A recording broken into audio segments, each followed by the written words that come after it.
राधे राधे, कैसे हैं आप? आशा करती हूँ आप स्वस्थ होंगे, तंदुरुस्त होंगे।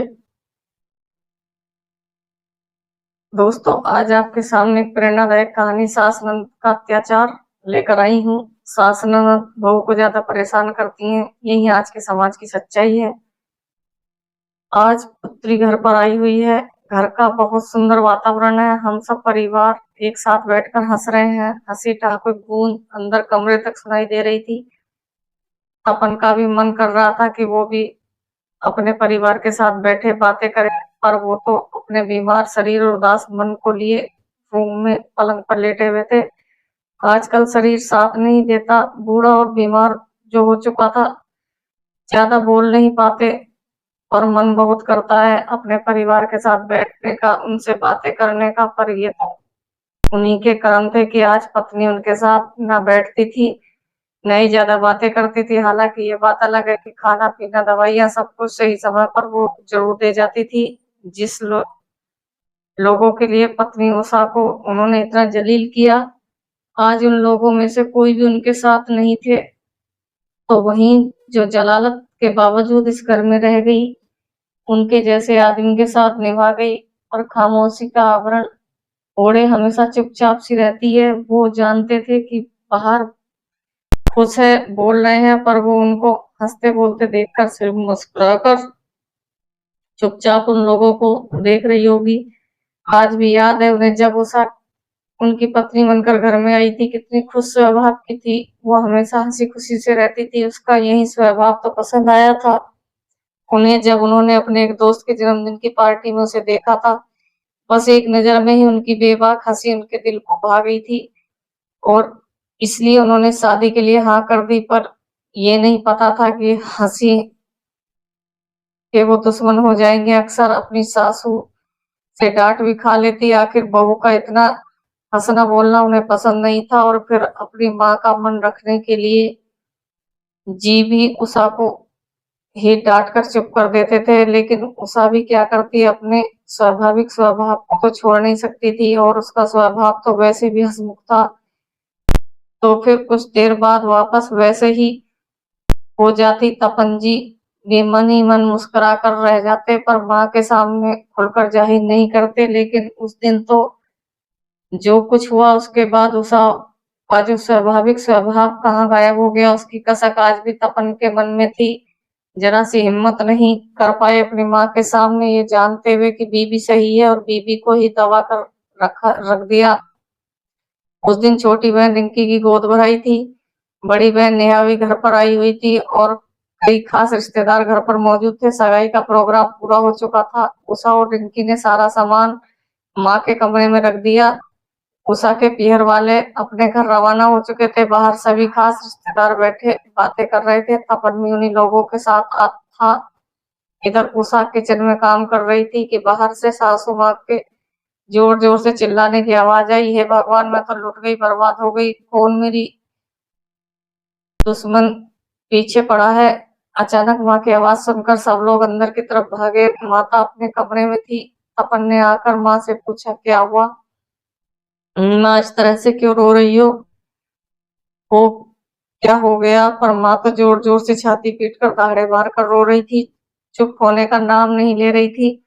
अरे बताओ तो सही, क्या हुआ?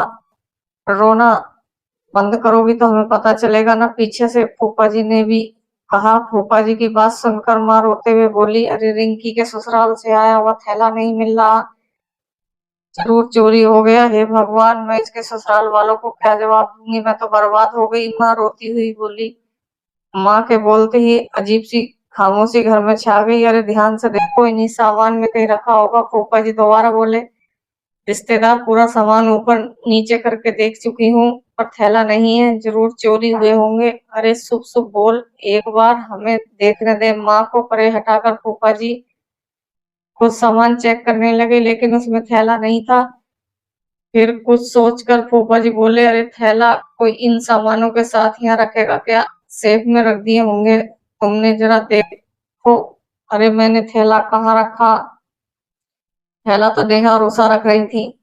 हाँ तो नेहा और उषा से पूछ ले, जरूर उन्होंने सेट में रख दिए होंगे। फूफा जी के समझाने पर माँ ने उम्मीद भरी नजरों से नेहा की तरफ देखा तो नेहा ने कहा, माँ मुझे क्या देख रही हो, मैंने थोड़ी ना थैला लिया है, अपनी बहू से पूछो, उसी ने कहीं रख दिए होंगे। नेहा के जवाब को सुनकर उषा दंग रह गई, क्योंकि थैला तो नेहा ही उठाकर लाई थी और थैला रखा भी उसी ने था। नेहा दीदी ऐसा क्यों बोल रही हो, थैला तो आप ही लेकर आई थी ना। उषा का ऐसा कहना हुआ और नेहा ने रोना धोना मचा दिया। अब मेरे घर में भी मुझे चोर कहा जाएगा, यही दिन देखना बाकी रह गया था। आज मेरे पापा जी जीवित होते तो मजाल थी, कोई मुझे इतना कहकर दिखा देता। उसे रोता देखकर माँ उषा पर दहाड़ पड़ी, खबरदार, जो मेरी बच्ची पर चोरी का इल्जाम लगाया, तूने ही थैला लिए होंगे।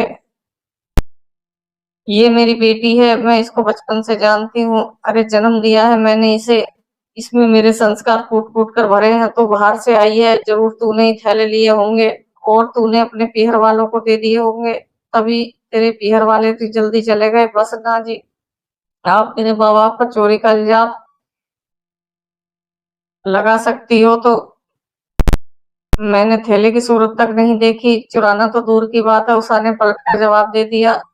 बस फिर क्या था, नेहा और माँ दोनों ही उषा पर बरस पड़ी, लेकिन इस बार उषा भी बराबर जवाब दे रही थी। आखिर उस पर चोरी का आरोप लगा था, कोई छोटी मोटी बात थोड़ी ना थी। घर में इतना झगड़ा होते देखकर फूफा जी ने बीच विचार किया, लेकिन नेहा और माँ तो चुप होने का नाम नहीं ले रही थी। सच सच बता, थैला कहाँ पर है?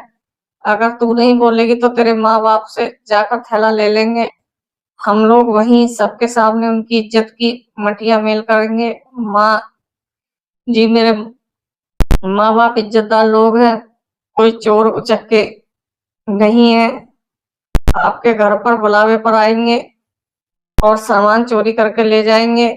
उषा ने थोड़ी तेज आवाज में कहा। बस उषा,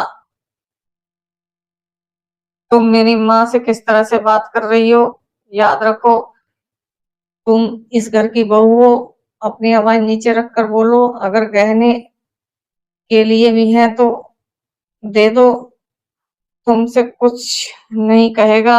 अचानक तपन उषा पर गुस्सा करने लगा। तपन के इस जवाब से उषा हक्की बक्की रह गई। मतलब तपन भी उस पर ही आरोप लगा रहा था, एक बेटी जो पति के घर को अपना घर मान लेती है। आज वहां उषा बिल्कुल अकेली खड़ी थी, तपन तक साथ नहीं था। तपन के जवाब के बाद उषा की नजर नेहा से टकराई तो मन मन मुस्कुरा रही थी, इससे बड़ी जीत और क्या हो सकती थी। लेकिन अब तक नेहा का 8 वर्ष का बेटा अपने हाथ में एक छोटा सा थैला लेकर आया और सबके सामने ये बोला, माँ ये अपना सामान नहीं है, किसी ने गलती से अपने सामान में रख दिया। उसे देखते ही नेहा के चेहरे के बल पसीने की बूंदें चमकने लगी। उसके चेहरे पर डर देखकर फूफा जी ने वो थैला उस बच्चे के हाथों से अपने हाथों में ले लिया और उसको खोल कर देखा तो सब भौचक्के के रह गए। उसमें रिंकी के ससुराल से आए हुए जेवर थे। सबने हैरानी से देखा तो वो बेशर्मों की तरह अपने बेटे का हाथ पकड़कर दूसरे कमरे पे चली गई, जैसे कुछ हुआ ही ना हो। रिश्तेदार मुंह पर हाथ रखकर दबी जबान से बातें करने लगे। अभी माँ बोली, अरे वो भूल गई होगी रखकर, इसमें यूं जबान दबाकर बात करने की क्या जरूरत है। फिर उषा से बोली, बेटी है वो मेरी, उसने जेवर चुराए नहीं थे, बल्कि संभाल कर रखे थे अपने पास, उसकी बराबरी की तो सोचना भी मत। और तूने यहाँ जो इस तरह से सबके सामने चिल्ला चिल्ला कर मुझसे बात की है ना, उसकी माफी मुझसे। माँ की बात सुनकर उषा की आंखों में आंसू आ गए। भला कोई औरत ऐसी निर्दयी कैसे हो सकती है। उसने आशा भरी नजरों से तपन की तरफ देखा, लेकिन तपन तो नजरें झुकाए चुपचाप खड़ा था। ये देखकर वो रोती हुई अपने कमरे में चली गई। लेकिन जब इतना हंगामा हो ही गया तो रिश्तेदार भी धीरे धीरे कर वहां से जाने लग गए। यहाँ तक कि नेहा ने भी देर नहीं लगाई वहां से जाने में।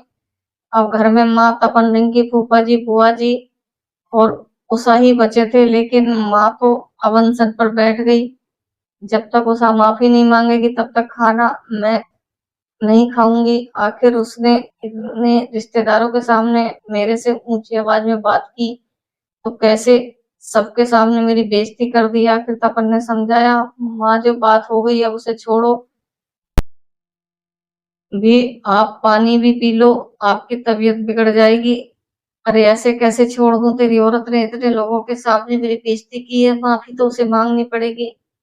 माँ अपनी ही ऐंठ में बोली, पर माँ ने यहाँ दीदी ने भी तो गलती की है, आखिर उषा की क्या गलती है? अरे वाह! आज तो बीबी के लिए अपनी बहन को भी गलत बता रहा है। अरे जो जेवर रखकर भूल गई होगी, भला कौन अपनी बेटी के घर में चोरी करेगा? लेकिन उषा तो इज्जत को ढक कर रखना चाहिए थी। वो भी सबके सामने बेशर्मों की तरह लड़ पड़ी मुझसे। अब तू उसका साथ दे रहा है, इसमें तो मैं मर जाती तो ज्यादा अच्छा था। पर याद रख, पत्नी तो फिर भी तुझे दोबारा मिल जाएगी, माँ नहीं मिलेगी दोबारा। माँ आंसू बहाते हुए बोली। आखिर अपनी माँ को रोता देखकर तपन वहां से उठा, सीधे उषा के पास कमरे में पहुंच गया और जाकर बोला, उषा क्या गुस्से में बैठी हुई हो? तुम जाकर माँ से माफी मांग लो ना। देखा, उन्होंने खाना तक नहीं खाया, कहीं उनकी तबीयत खराब ना हो जाए तो इसकी जिम्मेदारी मेरी ही है। क्या मैं क्यों माफी मांगू? चोरी तुम्हारी बहन ने की थी, मैंने थोड़ी ना की थी। मेरे माँ बाप को ताने भी वो लोग मार रहे थे, इल्जाम भी मुझ पर वो लगा रहे थे, और माफी मैं ही मांगू? तुम्हारी माँ खाना नहीं खा रही है तो इसमें मैं कुछ नहीं कर सकती। आखिर उसके गलत के लिए मैं क्यों माफी मांगू? उषा समझो तो देखो, पत्नी तो मुझे और मिल जाएंगी, लेकिन माँ तो एक ही है मेरे पास, वो दोबारा नहीं मिलेगी। तुम्हारी एक माफी उन्हें खुशी मिल सकती है तो माफी मांग लो। तपन ने अपनी आवाज ऊंची करते हुए कहा। उसके इस जवाब से उषा के अंदर कुछ सहम सा गया। पत्नी और मिल जाएगी, माँ दूसरी नहीं मिलेगी तो पत्नी फिर हाथ थाम कर इस घर में क्यों लाए गई? इस घर में मेरी जगह कहाँ है? सोच सोच कर उषा का रोना छूट गया।